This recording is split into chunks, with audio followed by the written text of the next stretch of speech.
have you spoken to VP Sara recently? No. What do you make, what do you make of the complexion of the new Senate now and the possibility that she may be acquitted is what everybody is seeing based on the numbers? Alam mo, as early as 3 months ago, wala pa yung mga arrests na yan. Sinasabi ko na yan. Hindi ako natatakot yan sa impeachment. Unang-una, may problema ka sa impeachment. May legal issue sa nakapending yung Supreme Court. Kasi nga, yung final nila is the 4th or the 5th impeachment complaint.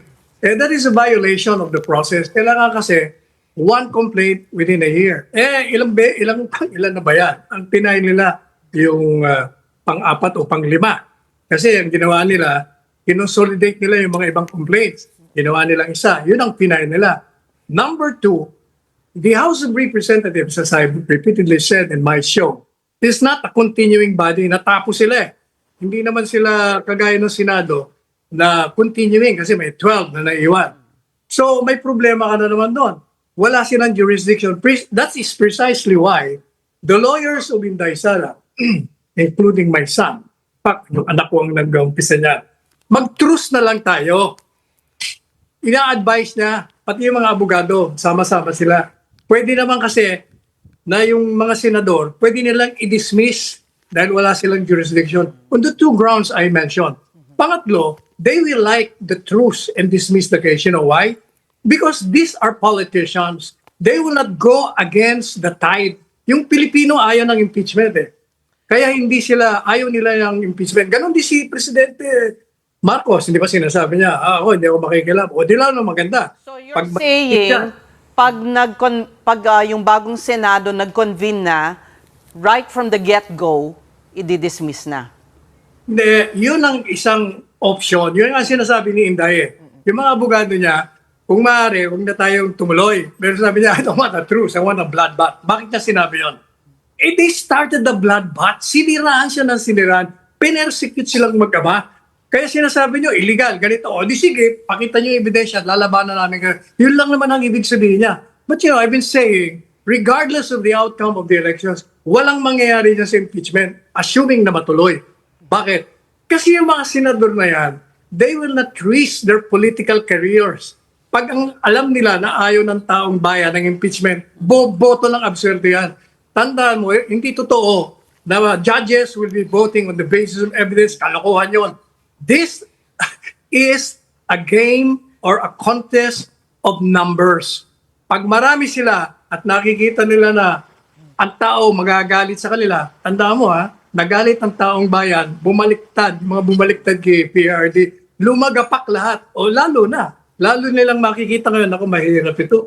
Mahirap natin kontra ito. O kaya, na yan. Attorney, on the other hand, maraming nagsasabi, hantayin lang ng taong bayan. Pag nakita nila yung ebidensya, baka magbago yung kanilang isip. You've mentioned that your son, Attorney Paulo Panelo, is one of VP Sara's lawyers. VP Sara seems to be pretty confident in her chances. She's confident in her legal team. Do you share that same confidence? Kung matuloy yung trial. I'll tell you why.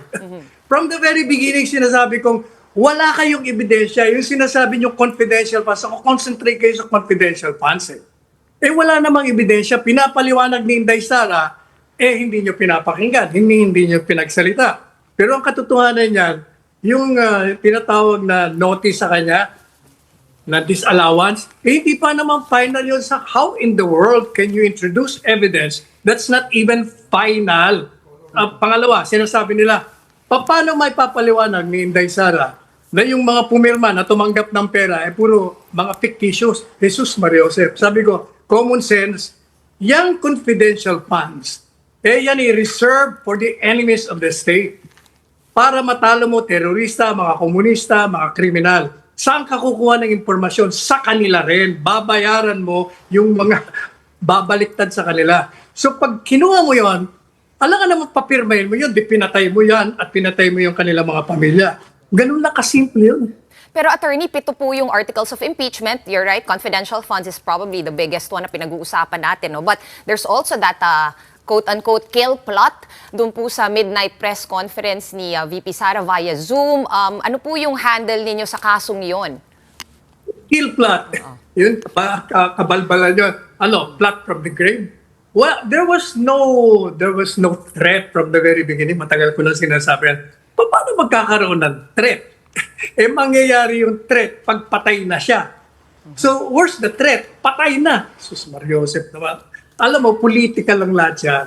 The goal from the very beginning is to destroy the chance of indict sa 2028. Kaya either patayin mo yan, i-impeach mo yan, perpetual disqualification, o ikulong mo yan. Iyan naman talagang target nila. Ang problema, mukhang hindi sa kanilang plano, nagkaloko-loko dahil inaresto nilang iligal, tinitin nilang iligal, at tinapon nila sa yun ang naging problema nila. Well, but you did say a possibility of reconciliation is a truce wherein the Senate will just drop or dismiss this impeachment case. No, I didn't say that. Yan ang May you clarify what you meant? Let me correct you there. Yes. Yan ang isang option ng mga abogado na i-truce na lang natin. At yan naman, pwede namang gawin ng mga senador yan kung gusto nila na wala ng impeachment. Pero whether or not that will pave the way for the reconciliation, I don't think so. Kasi ang pinakamatinding ginagawa mo dyan, itinapon mo ang isang mamamayang Pilipino in violation of the Constitution. Alam mo, ang pinakatungkulin ng isang presidente, bigyan mo ng proteksyon. Sa halip na bigyan mo ng proteksyon, pinakulong mo pa. Yun pag-surrender ng sovereignty mo, biro mo. You're a free country, you have your own legal system functioning very well, tapos isusuko mo. And pag tinignan mo ang batas ng Rome Statute, kailangan idaan mo muna sa lower court. Hindi nila ginawa. Pag tinignan mo ang extradition law natin, kailangan idaan mo, hindi rin nila ginawa. O di illegal na illegal. So,